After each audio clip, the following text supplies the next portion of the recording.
pledge together, please.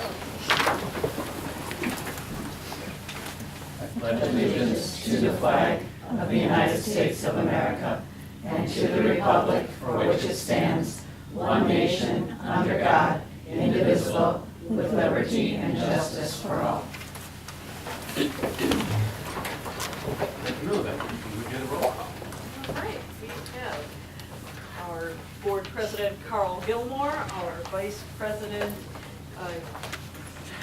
Crystal Handel.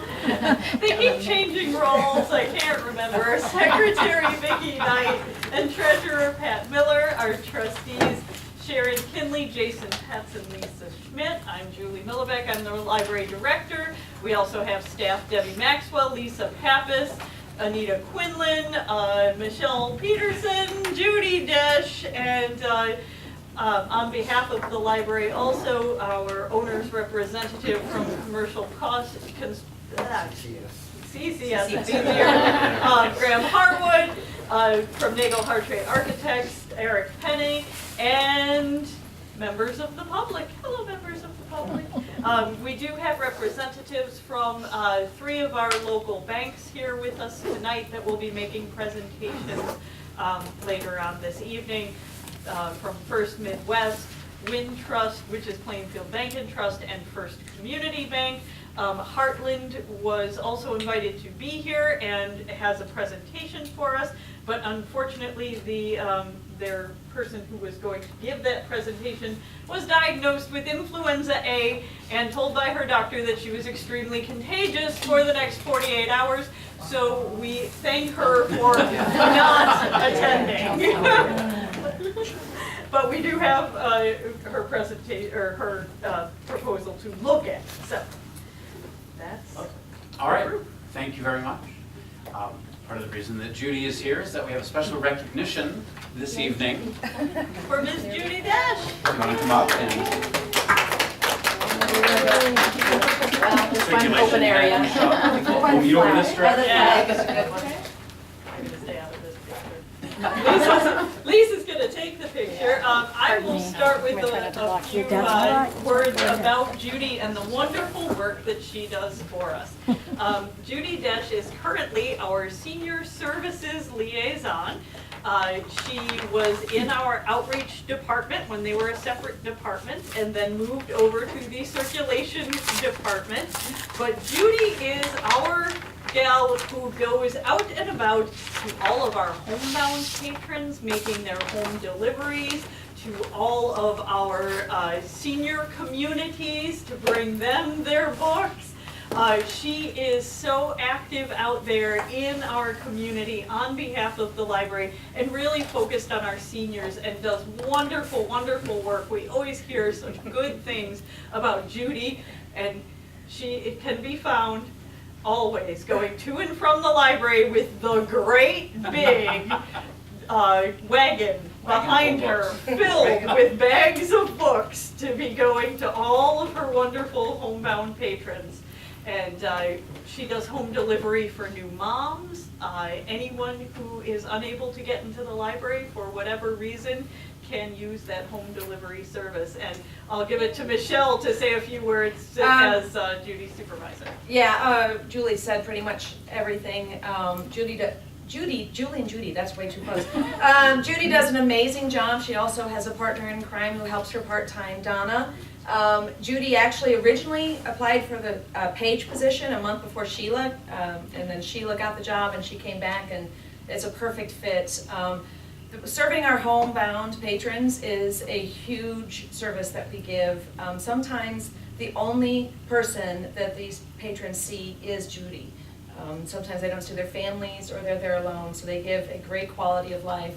And of course for new moms, having books show up and entertainment show up is always nice too. So she's done a great job. We're happy to have her here, and thank you so much, Judy. Thank you. Thank you. Thank you so much. You've got the certificate, and I don't need to give checks anymore. But when you get your next check. Thank you. Thank you so much. Did you want to say? Oh, no. I will put you on the spot. Thank you.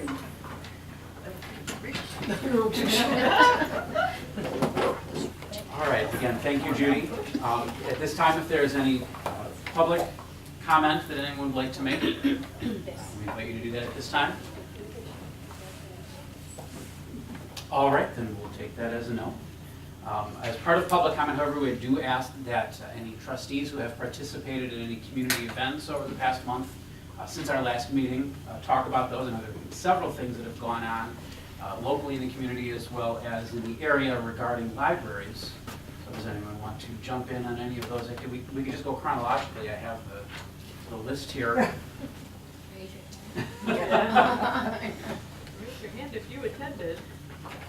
Well, I'll start with, on January 20th, the Plainfield Area Chamber of Commerce had the State of the Village luncheon, where Plainfield Village President Mike Collins spoke, giving a report on various things throughout the village. The library was mentioned towards the end of his report as one of the things that was coming in 2017 if the referenda are to pass.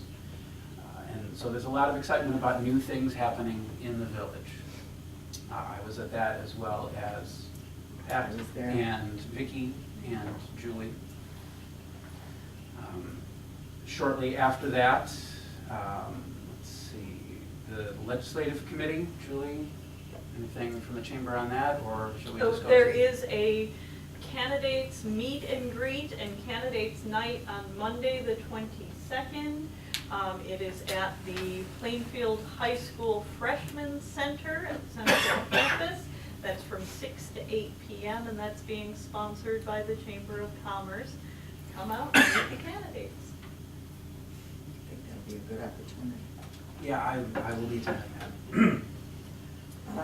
I attended the Chamber Open House, which I thought was certainly packed with people, and everyone, I think, really focused on how good it is that the Chamber will have their own facility, but the growth of the Chamber and its importance in terms of the community and the economic development, et cetera, I think it was an important place for us just to be there and be a part of that occasion. I also attended the chat with the chiefs, which was not a well-attended evening, but one of the things that did come through was that they reinforced much of the data and then added new data from what Mayor Collins had indicated about the community and its safety and you know, what actually services are there and what is occurring within the community. Two things, I guess, that popped up in my mind, one of which might even be something that you know, we could certainly be supportive of, and that is people don't always prepare well for getting stuck in storms or in things of this kind. And so actually, everybody who was there got a little hand warmer package. But we were told about, you know, what it is you need to pack up and do and use, et cetera. The other thing that occurred, and in my mind it said, you know, we really need to have kind of programs that we produce, because I think Plainfield has been relatively low in terms of its drug problems, and they were talking about the heroin overdoses, and there were 8.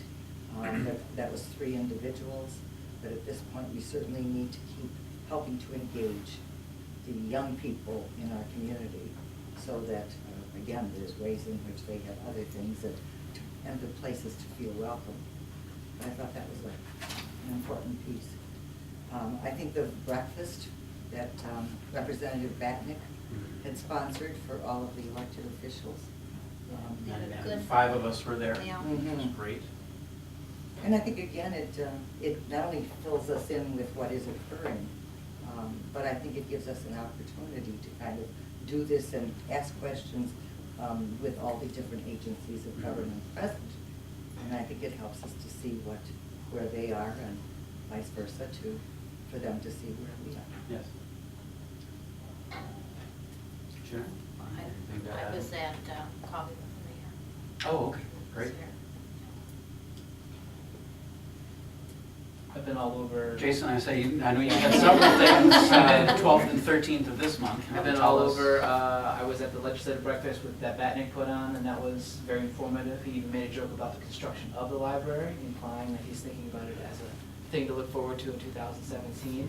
Then I was at the Planning Commission, where they approved the change for Playa Vista, and they are talking about doing a preparatory academy out on 27007 127th Street, near that community that's still scheduled to be developed at some point, but right now it's just open fields. Then I was at the legislative breakfast that ILA put together, where we sat at the table with Senator McGuire and we talked at length with him about how dangerous sweeping could be to some of the, some of the government agencies that we depend on, like rails, and how the loss of their budget could be a dangerous thing and shouldn't be traded away frivolously in exchange for things that seem like high priority now but will leave us impoverished later. And then we were at the trustee forum event, and we learned a lot about FOIA, and you should definitely not text during meetings, because your phone can very easily be subpoenaed. Well, not that subpoena, but FOIA-able. FOIA-able. FOIA'd. Yes, and I heard our new ILA representative talk twice about, on Friday and Saturday, about the outlook of Springfield currently, and it is still gloomy. So, Actually, Pat and I got to talk to him a bit at the beginning before the trustee breakfast Saturday. He was out there. yeah. And we talked to him, told him he did a good job on Friday, bringing up everything that we need to be doing, and it was 2 bills that he wants us to write. Is that Kip? No. It's a new guy. His Oh, name's Derek. okay. Yeah. It was his first time he spoke was on, Yes, Kip has been, it's Friday. yeah, Kip has been Senior counsel? promoted Oh, okay. within his lobbying firm, Ah, and, all right.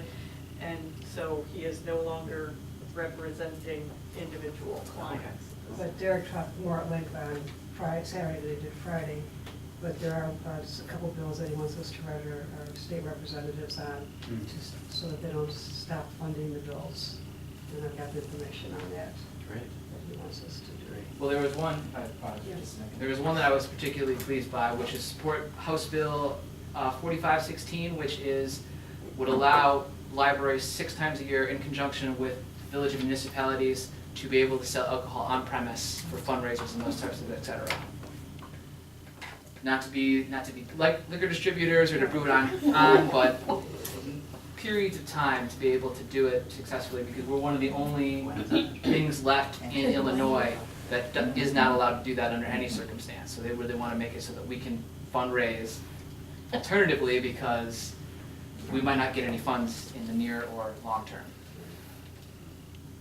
And it was pretty bleak. Like I said, very gloomy. I was at the legislative breakfast with Representative Batman. Mhm. Again, it was interesting to hear the state of the state, and libraries don't fit in too well. Services really don't kind of fit in anymore. They're servicing the debt. But I think it's important that we all recognize how much then locally we have to focus on what's occurring, how we keep our community live, safe, building, growing, because we can't look to some other entity like the state. And the state has been in sad shape for many, many decades, and we have survived, so. Millennia, I think is really hard. Yeah, Since Not, hold on, we were only fine century. a state in 1818.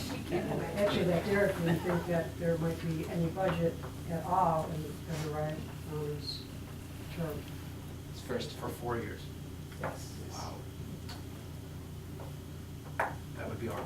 Yes, very, well, like I said, it got progressively gloomier at each legislative month. It was originally just 20 months, and then it ended up his entire term.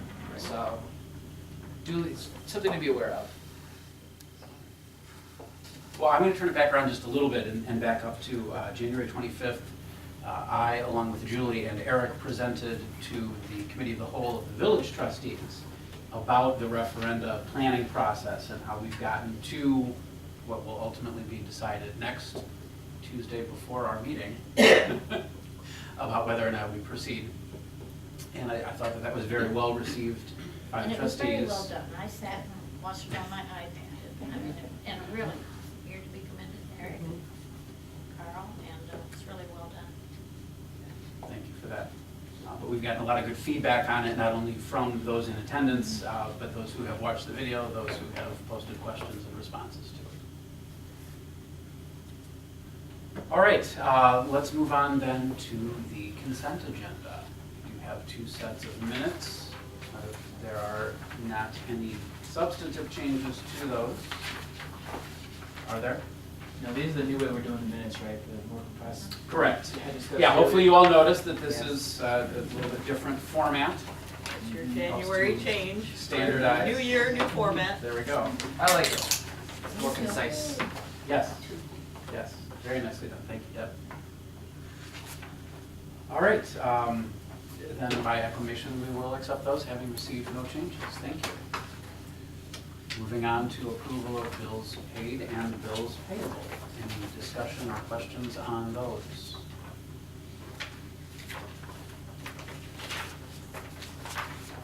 For the sake of just doing some comparisons, Mhm.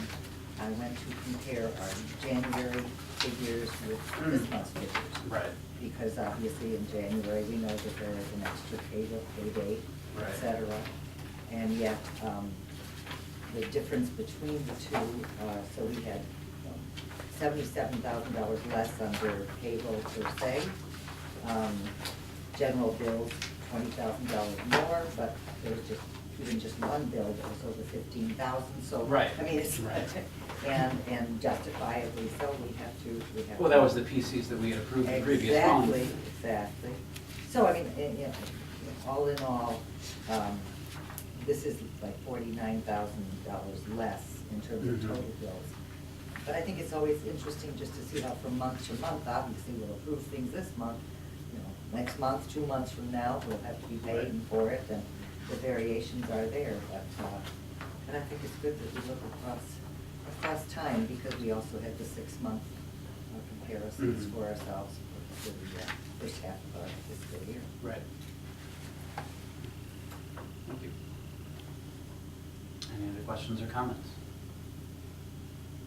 If not, I would entertain a motion to approve bills paid and bills payables as presented. Approve the bills paid and bills payable in the amount of $310,970.25. I'll second that. Second, all right. Julie, that's a roll call vote, please. Great. Vicki? Yes. Jason? Yes. Lisa? Yep. Crystal? Yes. Sharon? Yes. Pat? Yes. Yes. All right, then they are approved as presented. Thank you very much. Item 6, committee reports. We don't actually have any new committees to report yet, however, Pat, we do have our, We will have our finance committee meeting on February the 24th at 6:30 PM. And I think we'll have an important set of things to discuss that night, so we should have results next board meeting. absolutely. And is that confirmed for this room? Yes. Is that available that Yes. Wednesday? Okay, great, thank you. All right, Julie, item 7, your report, Oh. thank you. Well, pretty Moving much right along. everything will be covered under the informational campaign, because that's basically all I've been doing, is answering people's questions about the referenda questions, and trying to get information out and making sure that everyone has good information. We did wind up kind of with the 11th hour change, and our biggest agenda item for tonight, which is the Illinois funds, waiting until the last moment to inform us all that they will no longer be accepting direct deposit of tax monies from the counties on behalf of their local government clients, which kind of leaves us all in a lurch who have been regularly using those accounts to accept our direct deposit of property tax monies. And since those come in on a regular basis, we need to have this corrected ASAP. It leaves us no time for a full RFP process. So instead, we've dragged all of our favorite local bankers out tonight to talk to us. And again, Heartland wanted to be here, but we're glad that we're not getting germs. So that's been, that's kind of the secondary to the informational campaign. Other than that, we have not been doing a whole lot because my focus is really on the referendum campaign at the moment, so. The upcoming trustee events, do not forget to make it out to the Chamber's Candidate Night on the 22nd. And during the 2 minutes that each candidate will get to speak, they have also let me know that they will give the library 2 minutes to speak about the referenda being the only other thing on the ballot this time around. Star Wars Day is Saturday the 5th of March, and that is 10 to 2. I will be hosting the drop-in on the lower level. We're anticipating quite a few people to be there. And then do not forget the Irish Parade on Sunday the 13th. Trustees are invited to ride in the parade. Carl has secured a couple of antique cars for us, and we will be reusing the homecoming parade banners. So, With maybe some green. with maybe some, somewhere. yeah. We'll somehow incorporate some shamrocks, I'm sure. Other than that, we do know that our citizens for a 21st century library are out there doing work in support of the library. We have recently gotten word that there is an organized opposition now. There is a Vote No campaign. They have a website and a Facebook page, and we've been told that they are also putting out door hangers to vote no for the library's expansion. So that's out there now too. We continue with the informational campaign. And you will be out on election day, schedule-wise, that's. Yeah, I wasn't planning, I'm not sure that I can actually be here. Okay. So, just, I that think may that's be a fair. mental health day for me. Frankly, I think that's a good idea, so. I may just take a personal day that day. Good call. I just had two questions about some of the sub-reports from other departments. And Lisa, actually, since you're here, the new software for the reading programs, is that what I'm understanding is continuing to be an issue? Yes. Okay. We're Is no this longer a fixable sending- issue? No. No. No. Okay, so this is, we need to investigate something else. And we already have. Okay. We already got a new product. Oh, well, Yes. then Ready there we to go. go now. right, We done had to with work- that We had to work fast. Yeah. All right. And then the other thing that I noted was from adult services, some struggle with getting financial information. So And you spoke to them also. Yes. perhaps that'll be of And discussion then- next Wednesday as well. All right. Thank you. Then we are on to action items. Unfinished business, still, building and expansion planning. Anyone want to speak to that? Just here for questions. Yeah. All Are right, we then. allowed to ask a question?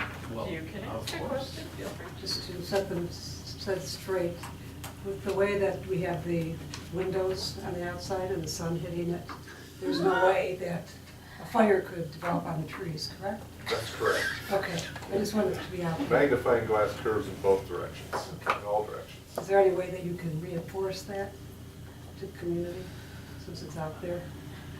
Speak to the camera for a moment, Eric, about why that does not happen with Right. the glass as proposed. Yes, explain science. Yeah. Well, the glass isn't curved to begin with. Okay. It's segmented. They're straight pieces of glass. So they're not curved to begin with.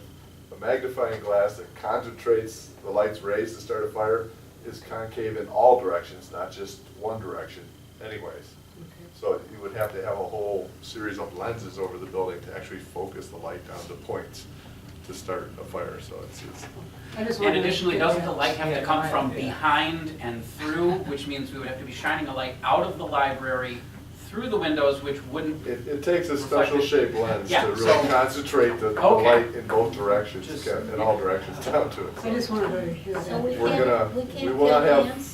That is, not even hands. Not No, even with your hands? feet, not enough for hands. no. Okay, Thank you. for that clarification. And I would not have guessed that would be the question today. Just out there, and And I I want to make guess sure just- that, you know. Yeah. One other, would you like to speak a little bit to why a staff shower might be included in a library? Well, it's considered a sustainable thing these days to have a shower. It encourages people to ride bikes and walk and things to work. So it's a common element that's included in library and public building design anymore across the board. And we actually do it in office buildings and things these days too. So that would be an option if we were to pursue some level of LEED certification, Yes. as we've talked about. And LEED is a series of a whole Right. 100 points, and you've got to get to certain numbers for certain ratings. And we would fine tune what that was to get there the most efficient ways, but that is one of the ways to do it. Okay. We can also highlight like that the entire inside up until the referendum is passed is completely subject to change, more or less. I mean, like right now, like the plans that are in there are still alterable up to a certain point, right? Yes, yes. And that- What we have is a design Yeah. concept. That needs to be developed further. It still needs to go through schematic design and design development. In each stage, we'll be developing first kind of the outside a bit more, but the interior will get developed. But yes, everything is still very nebulous and is fluid, yeah. Yes. Yes. There's lots of things that will change when the referendum passes between then and now. What we have is a plan that is open to alterations throughout the course of the rest of Right, this experience. yes. And Okay. we will have to be very efficient with the building program and making it fit. Because if you look, that schematic building program as listed on the website is over 77,000 square feet. The building we are actually proposing to build is 72,000 square feet. So we will have to cut something. And some things will not make the transition. Well, and isn't it also the staff that's going to be involved in that planning of those? I mean, they're going to be, you know, very instrumental in what goes into that building and how it Absolutely. goes in, because we don't know. No, and they've already been hugely helpful in Yeah. that in a couple of So that's, department you head know, meetings that's the that I've other been a part important of. element of that staff. And our staff is very good at figuring out how they can efficiently deploy And having done that special, for- special uses, or doing double duty in the same space. They know how to. And what elements work together. I think the record that this board has had in the years I've been certainly a part of it, has always attempted to get the biggest bang for the dollar. And we are conservative, but at the same time, we are aware we certainly don't want it to just be something we do for 5 years. Right. We want it something that is going to be flexible, allow us to make whatever changes are there. And the community needs to be aware of that. And to be an asset to an investment in the community. Exactly. For 20 years, because that's how long it's going to take to pay off the bonds, and we are trying to reach that 20-year mark with the proposed building. That's the goal. Right. When you're doing a library building project, is you're trying to guess that 20-year horizon. And And it's the not design is easy. purposefully open floor plans Mhm. and large customizable spaces so that it can adapt to changes. Because we've learned over the last 20 years, changes can come much quicker than anticipated. Right. And you don't know which way they're gonna go. So it's kind of a bit of a loft program to a certain extent in that we can move walls around and things over time without affecting the structure, and much more flexible than the building now. And as Graham was pointing out, that also makes it much more accessible. ADA compliant. Oh, and that is one thing I guess I should bring to the board. On Friday, we did have a disabled veteran who complained about the accessibility issues of the current library and the difficulty he personally has in using this library facility as his home library because of his disabilities. And this building was built before ADA compliance was a thing. ADA was not required for public buildings until 1993. This building broke ground in 1990. But was he able to get answers about how things could be Yes. improved? Yes, and in looking at the plans, he was very